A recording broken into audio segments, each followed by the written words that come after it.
Assalamualaikum warahmatullahi wabarakatuh. Saya Dahbi Iqbal dari kelas 7D Teknik Informatika dengan NPM 21012026. Di sini saya akan mempresentasikan tugas kuliah saya mata kuliah MPTI dengan judul Komunikasi Tim Manajemen Proyek. Langsung saja kita masuk ke presentasinya. Tim proyek. Secara umum, pengertian tim proyek adalah semua personil yang terhubung dalam organisasi pengelolaan proyek. Ada personil fungsional dari organisasi induk, ada juga personil yang menjadi inti dari tim. Tim ini hanya bertanggung jawab ke manajer proyek, sedangkan personil fungsional melapor kepada kedua atasan, yakni manajer fungsional dan manajer proyek. Tim inti sering disebut juga dengan project office. Project office menunjukkan dua pengertian: tempat fisik di mana tim proyek berkumpul dan seluruh staf pendukung manajemen proyek. Ada dua tempat kedudukan tim inti proyek. Yang pertama, tim inti bertempat di kantor pusat yang menangani pekerjaan-pekerjaan perencanaan, menyusun jadwal anggaran, desain rekayasa, dan kegiatan-kegiatan pembelian material dan perlengkapan pendukung proyek.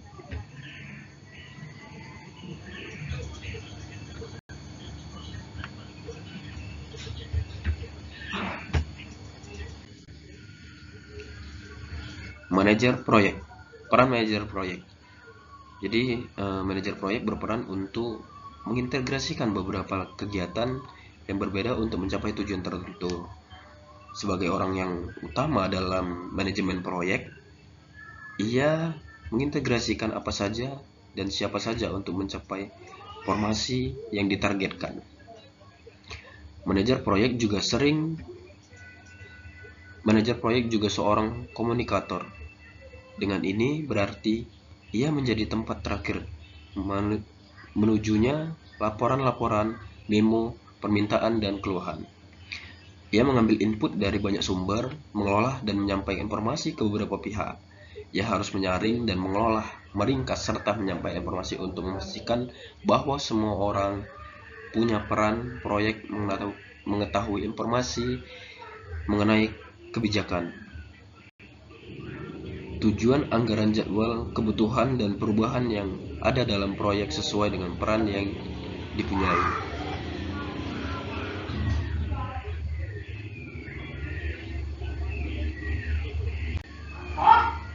Tanggung jawab manajer proyek. Jadi sebagai seorang utama ya dalam penanggung-jawaban manajer proyek, ia menyerahkan hasil akhir proyek dalam kriteria waktu ya. Jadi biaya dan performansi yang telah ditetapkan termasuk profit yang ditargetkan. Jadi tanggung jawab yang lain sangat bergantung pada ukuran proyek, kemampuan manajemen proyek, asal proyek, dan tugas-tugas yang didelegasikan oleh pihak manajemen yang di atasnya.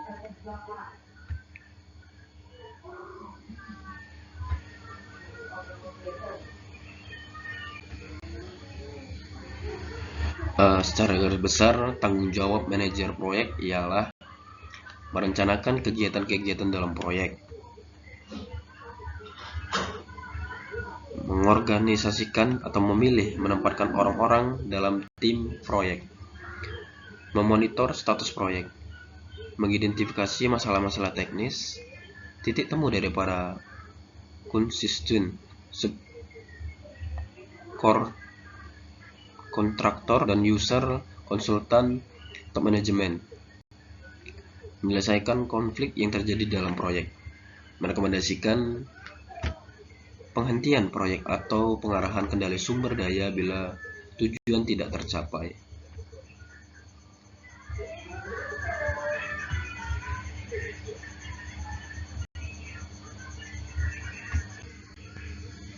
Kompetensi dan orientasi manajer proyek. Seorang manajer proyek bekerja pada interface antara top manajemen dan para teknolog atau teknisi. maka dia harus mempunyai kemampuan manajerial dan sekaligus kompetensi teknis serta beberapa kualifikasi yang lain.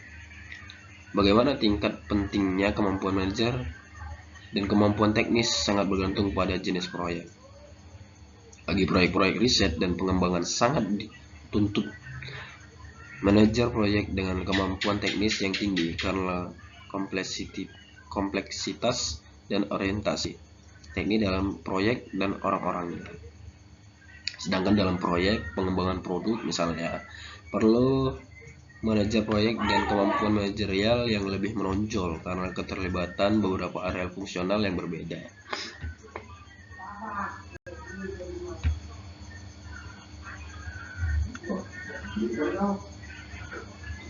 Otoritas. Secara umum, otoritas atau wewenang berarti kekuatan atau power yang dipunyai seorang untuk memberi perintah ke orang lain untuk melakukan sesuatu. Ada dua macam otoritas. Yang pertama, otoritas legal, dan yang kedua, otoritas karismatik. Yang pertama mengacu pada hal-hal yang tertulis yang ditetapkan dalam uraian pekerjaan atau job description. Ini berkaitan dengan pendelegasian kekuasaan, hierarki pelaporan, dan pengendalian sumber daya. Dengan mempunyai otoritas legal, seorang atasan mempunyai hak untuk memerintah bawahannya. Pemilik otoritas legal mempunyai reward power, yakni kekuasaan untuk mengevaluasi dan memberi penilaian pada bawahan. Otoritas karismatik berkaitan dengan kekuatan yang dipunyai karena sifat-sifat personal seperti penampilan atau kepribadian. Dengan manajemen tradisional dianggap bahwa otoritas yang lebih besar selalu dipunyai seseorang manajemen yang lebih tinggi.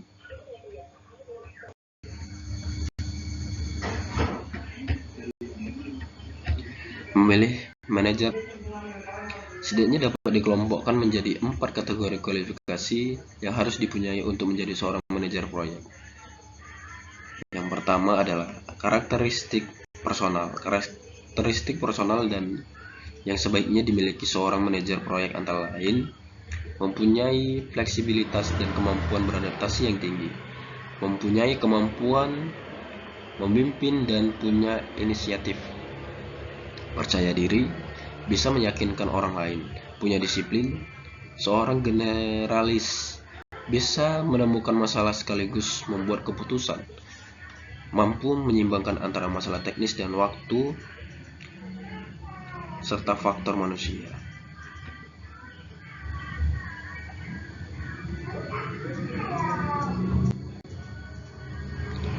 Keterampilan perilaku yang termasuk dalam kualifikasi ini antara lain kemampuan mendengarkan secara aktif, komunikatif yang baik, bisa menjalin jaringan komunikasi informal. Ia juga harus membangun kepercayaan dalam tim, membutuhkan semangat tim. Seorang MP perlu juga menguasai istilah-istilah teknis yang mungkin digunakan oleh bawahan untuk memperlancar proses komunikasi. Yang pertama adalah keterampilan bisnis. Keterampilan bisnis perlu dipunyai oleh seorang MP karena kemampuan ini akan sangat menunjang keberhasilan dan mengelola suatu proyek.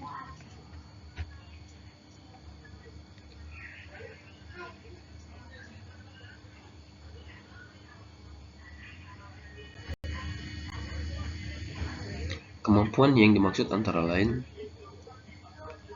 pemahaman mengenai organisasi dan masalah bisnis itu sendiri, pemahaman mengenai manajemen secara umum yang meliputi pemasaran, pengendalian, pembelian, hukum, administrasi karyawan, dan konsep umum mengenai keuntungan. Kemampuan mengubah kebutuhan bisnis menjadi kebutuhan proyek, punya kemauan kuat dan aktif untuk mengajari atau melatih, mengembangkan kemampuan bawahan. Kemampuan teknis, seorang manajer proyek perlu mengambil keputusan tentang hal-hal yang berhubungan dengan masalah teknis. Untuk itu perlu mengetahui aspek teknis dari proyek yang akan ditanganinya.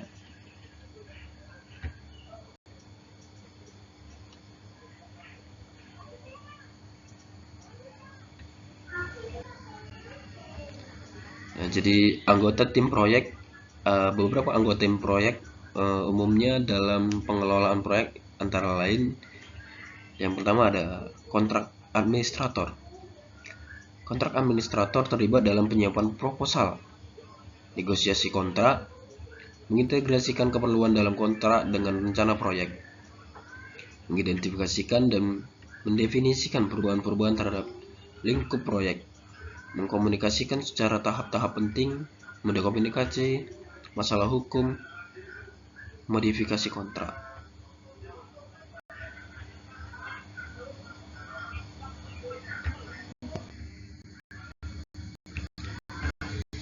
Project controller. Tugas dari project kalian pelaporan dan evaluasi.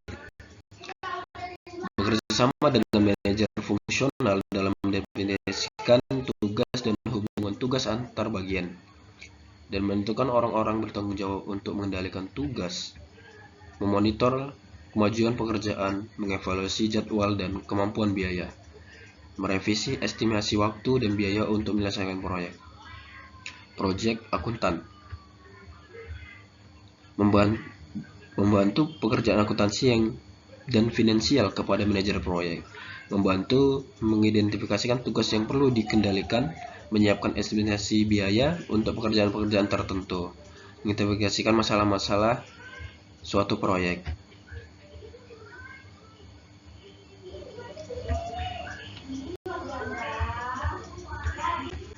Nah, ini jadi gambar 4.1 anggota tim proyek, mana ada manajer, wakil, project, kontrak, project, customer, decision, koordinator, quality asuransi, manager project. Jadi ini diagram atau alur dari strukturnya ya. Customer liaison merupakan perwakilan teknis klien atau user dalam tim proyek. Ia berperan serta dalam pembahasan teknis dan mereview apa yang telah berjalan dan membantu dalam mengubah kontrak, bertanggung jawab menjaga hubungan baik kontraktor dan customer.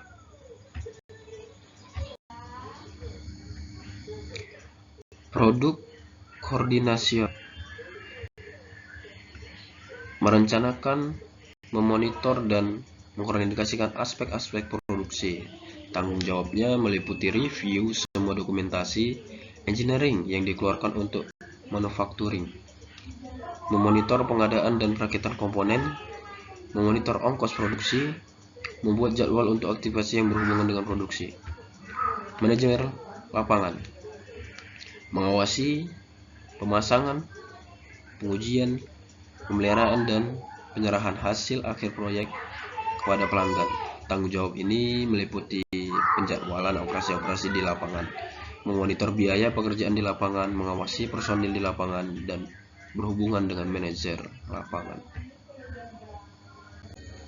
Quality asuransi supervisor mengatur dan membuat prosedur pemeriksaan untuk memastikan pemenuhan kualitas sesuatu sesuai dengan kebutuhan. Dia harus membangkitkan kepedulian terhadap kualitas, perbaikan metode kerja, dan mencapai zero defect.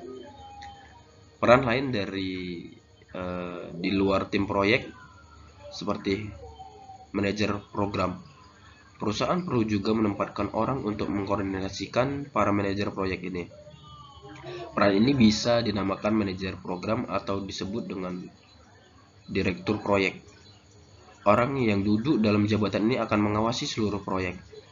Secara lebih rinci, tugas dari manajer program adalah mengarahkan dan mengevaluasi kegiatan dari seluruh manajer program, memastikan bahwa arah dari semua proyek ini tidak melenceng dan strategis perusahaan. Bekerja sama dengan para pemimpin fungsional perusahaan untuk melakukan alokasi sumber daya dan penyelesaian konflik, pemakaian sumber daya antar proyek dengan cara melakukan prioritas, memastikan bahwa perubahan yang terjadi dalam suatu proyek tetap memperhatikan batas biaya, waktu, dan performansi dari proyek-proyek yang lain, membantu dalam mengembangkan kebijakan-kebijakan perencanaan Teknik-teknik pengendalian manajemen proyek. Manajemen puncak. Manajemen puncak bertanggung jawab untuk mensukseskan pelaksanaan manajemen proyek, sehingga ada beberapa tugas yang harus dikerjakan. Yang pertama, menetapkan secara jelas tanggung jawab dan wewenang manajemen terhadap manajer yang lain. Menentukan lingkup dan batasan tanggung jawab. Pengambilan keputusan yang dimiliki manajer proyek. Menetapkan kebijakan dalam penyelesaian konflik dan penetapan prioritas. Menjabarkan tujuan-tujuan yang akan digunakan untuk mengevaluasi performansi manajer proyek. Merencanakan dan memberikan dukungan pada suatu sistem manajemen proyek yang bisa menyediakan informasi yang berguna untuk perencanaan, pengendalian, pemeriksaan, dan evaluasi proyek-proyek yang dilaksanakan. Bab 5. Perencanaan proyek. Penentuan apa yang akan dikerjakan ini merupakan fungsi dari perencanaan atau planning. Sedangkan tindakan memastikan bahwa rencana dikerjakan dengan benar merupakan fungsi pengendalian atau kontrol. Perencanaan merupakan hal yang sangat penting dalam manajemen proyek. Alasan-alasan berikut mendasari perlunya perencanaan. Untuk menghilangkan atau mengurangi ketidakpastian, untuk memperbaiki efisiensi operasional, untuk mendapatkan pemahaman yang lebih baik tentang tujuan proyek, untuk memberikan dasar pengendalian pekerja monitoring dan pengendalian.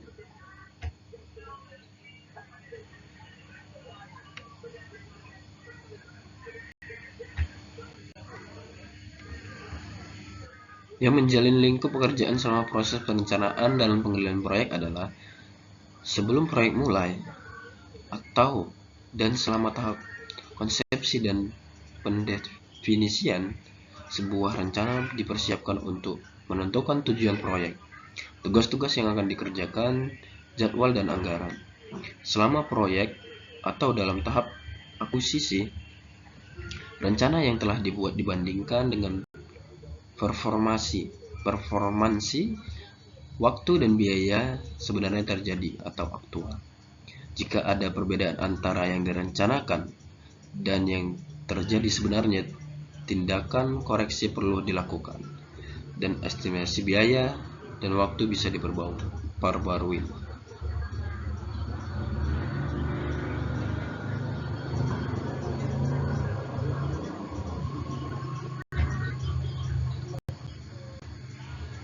Tahap-tahap perencanaan proyek. Setelah kontrak proyek ditandatangani, maka manajemen puncak dari perusahaan yang mendapatkan pekerjaan proyek harus memberi wewenang untuk melakukan perencanaan, membuat jadwal dan anggaran kepada tim proyek. Langkah-langkah perencanaan meliputi penentuan tujuan proyek dan kebutuhan-kebutuhannya. Pekerjaan-pekerjaan apa saja yang dilakukan untuk mencapai tujuan proyek haruslah diuraikan dan didaftar. Organisasi proyek dirancang untuk menentukan departemen-departemen yang ada, subkontraktor yang diperlukan, dan manajer-manajer bertanggung jawab terhadap aktivitas pekerjaan yang ada.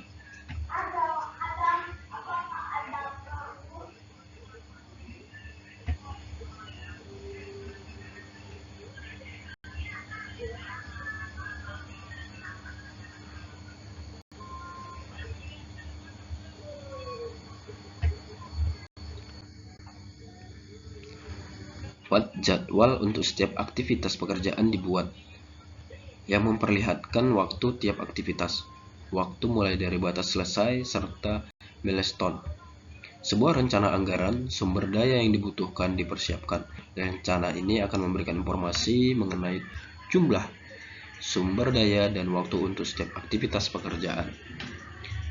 Estimasi mengenai waktu, biaya, dan performansi penyelesaian proyek. Permasalahan-permasalahan biasanya akan muncul dalam tahap perencanaan ini.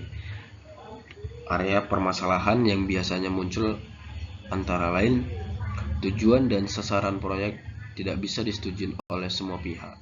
Tujuan proyek terlalu kaku sehingga kurang bisa mengakomodasi perubahan-perubahan. Tidak cukup untuk menentukan tujuan secara baik. Tujuan tidak cukup terkuantifikasi atau terukur.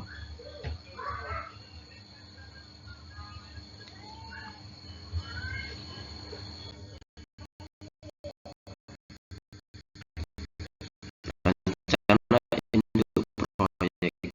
Tujuan pembuatan rencana adalah pan dan beberapa besar biaya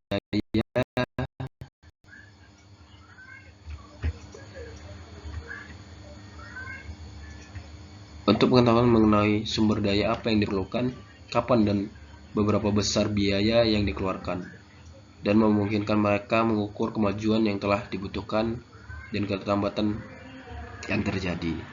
Selanjutnya, apa yang perlu dilakukan untuk mengejar ketertinggalan itu? Kegagalan proyek seperti molornya jadwal dan pembengkakan biaya yang dihindari. Dengan adanya perencanaan yang baik, proses penyiapan rencana induk proyek atau RIP sebaiknya dilakukan sejak awal, bahkan sebelum proyek dilegalisasikan kepada tim.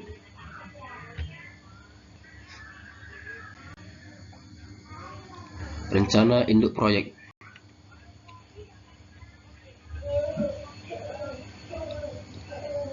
Di sini deskripsi proyek. Bagian ini berisi deskripsi singkat mengenai asal-usul dan latar belakang lahirnya proyek. Termasuk di sini penjelasan singkat tentang proyek itu. Tujuan, kebutuhan, kendala, masalah yang ada, dan bagaimana akan diatasi. Jadwal induk yang memperlihatkan kejadian dan milestone yang ada. Manajemen dan organisasi. Bagian ini berisi ringkasan mengenai organisasi dan personel yang dibutuhkan, meliputi manajemen proyek dan organisasi, kebutuhan orang, training, dan pengembangan.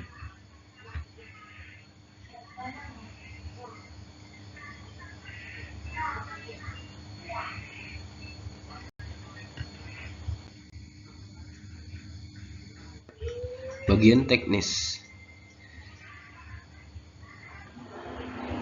Ringkasan mengenai aktivitas utama proyek, waktu dan biaya termasuk dalam bagian ini adalah rincian pekerjaan statement of work. Pekerjaan yang ada diuraikan secara jelas. Jadwal proyek berhubungan dengan kejadian milestone termasuk Gantt, catch, jaringan kerja proyek, diagram, CPM atau PERT. Anggaran dan dukungan keuangan. Estimasi mengenai pengeluaran, kapan waktunya untuk biaya tenaga kerja, bahan, dan fasilitas. Testing.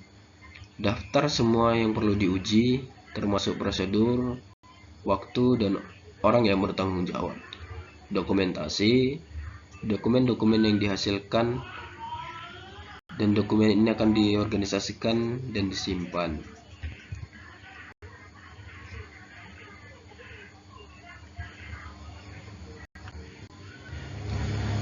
Implementasi, bahasan dan petunjuk mengenai bagaimana pelanggan menjalankan hasil proyek.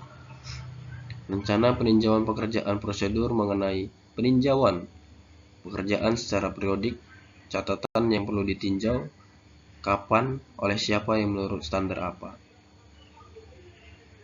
Justifikasi ekonomi, ringkasan alternatif yang mungkin dalam mencapai tujuan proyek, memperlihatkan trade-off antara biaya dan jadwal.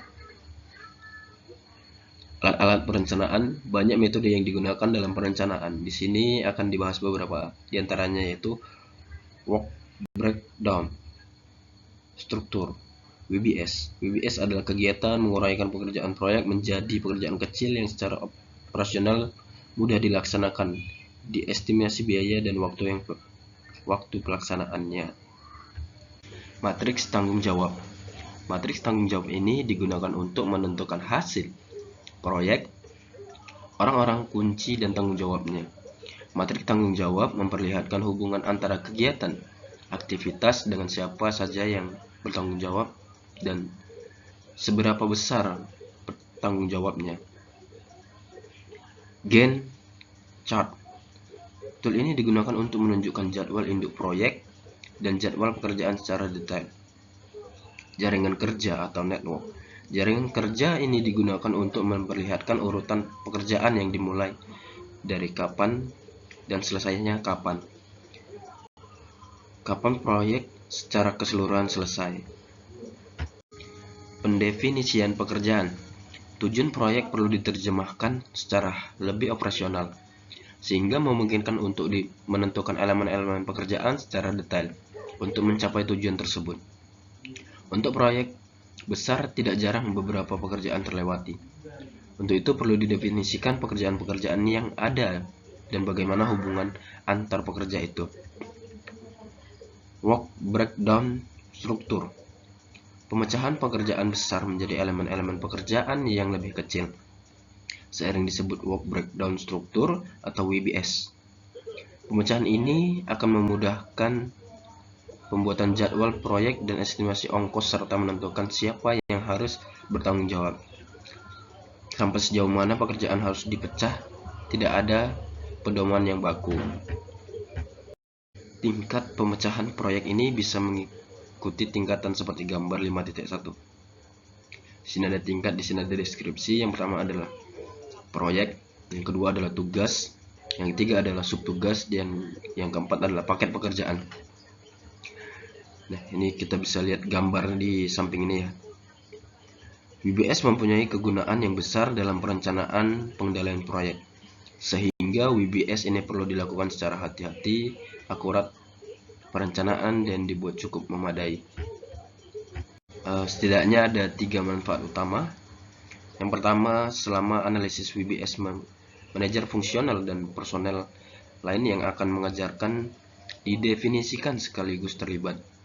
Persetujuan mereka terhadap WBS akan membantu memastikan tingkat akurasi dan kelengkapan pendefinisian pekerjaan mendapatkan komitmennya terhadap proyek. Yang kedua adalah WBS akan menjadi dasar penganggaran dan penjadwalan. Setiap paket pekerjaan ditentukan biaya penyelesaiannya, jumlah secara keseluruhan paket pekerjaan ditambah ongkos kerja tidak langsung akan menjadi biaya total proyek. Sedangkan waktu penyelesaian tiap paket pekerjaan berguna untuk penjadwalan. Dari penganggaran dan penjadwalan ini, nanti ukuran kemajuan proyek akan penggunaan biaya bisa diukur. Yang ketiga adalah WBS menjadi alat kontrol pelaksanaan proyek. Beberapa penyimpanan pengeluaran untuk pengerjaan paket-paket kerja tertentu serta waktunya bisa dibandingkan dengan WBS ini. Sebaiknya WBS cukup fleksibel sehingga bisa mengakomodasikan perubahan dalam hal tujuan ataupun lingkup proyek, karena perubahan terhadap WBS akan berpengaruh terhadap mekanisme pengadaan material, staffing, dan aliran dana. Suatu contoh WBS dengan hasil akhir paket pengerjaan atau work package dari suatu proyek, pendirian pabrik amonia dan urea. Jadi teman-teman bisa lihat gambar 5.3 WBS pendirian pabrik amonia dan urea ini ya teman. Integrasi WBS dengan organisasi proyek. Sesudah proyek dipecah-pecah dalam pekerjaan yang operasional, perlu ditentukan organisasi mana yang bertanggung jawab terhadap pekerjaan tersebut. Untuk itu perlu dilakukan integrasi antara WBS dan organisasi proyek. Sebagai contoh proyek mandiri, lihat gambar 5.4. Dalam proyek ini terlibat 4 bagian organisasi dengan pekerjaan-pekerjaan yang berhubungan dengan pembuatan produk engineering. Jadi ini teman-teman gambarnya. 5.4 organisasi WBS dengan struktur organisasi. Matriks dan tanggung jawab. Dari integrasi WBS dan organisasi proyek bisa dibuat matriks tanggung jawab. Di sini diperlihatkan hubungan antara pekerja dan orang-orang yang bertanggung jawab langsung terhadap pekerjaan tersebut. Kolom matriks menunjukkan orang yang bertanggung jawab dan dari bagian apa dalam organisasi proyek. Sedangkan baris matriks menunjukkan pekerjaan-pekerjaan yang ada dalam proyek. Pertemuan kolom dan baris menunjukkan tingkat tanggung jawab yang dimiliki orang yang bersangkutan terhadap tugas yang ada. Dengan matriks ini lebih mudah dilihat apabila masih ada pekerjaan yang terlewati atau tanpa penanggung jawab. Selain itu juga bisa digunakan untuk proses pengendalian. Jadi ini menunjukkan salah satu contoh matriks tanggung jawab ya. Di sini keterangannya adalah R responsible, S itu support, A itu approve, N itu notif. Jadi di sini ada pekerjaan, lantip MP, 2D controller, audit accounting, human quality asuransi. Jadi di sini pekerjaan A, pekerjaan B, pekerjaan C, dan pekerjaan D. Jadi untuk pekerjaan A di lantip MP-nya ini keterangannya R responsible dan approve. Untuk di controllernya ini keterangannya adalah responsible. Untuk di accountingnya kosong, untuk di quality asuransinya ini approve. Lalu untuk pekerjaan A lantip MP-nya di sini S support, controllernya di sini approve, dan accountingnya di sini notice. Untuk di sini kualitas asuransinya approve. Untuk pekerjaan B di lantip MP-nya ini kosong, untuk controllernya ini responsible, untuk accountingnya ini notice, dan kualitas asuransinya ini responsible. Untuk pekerjaan C lantip MP-nya ini kosong, controllernya di sini approve, dan accountingnya di sini notice. Kualitas asuransinya di sini approve. Untuk pekerjaan D lantip MP-nya di sini support, untuk controllernya di sini responsible dan approve, untuk accountingnya di sini notice, dan untuk kualitas asuransinya di sini kosong.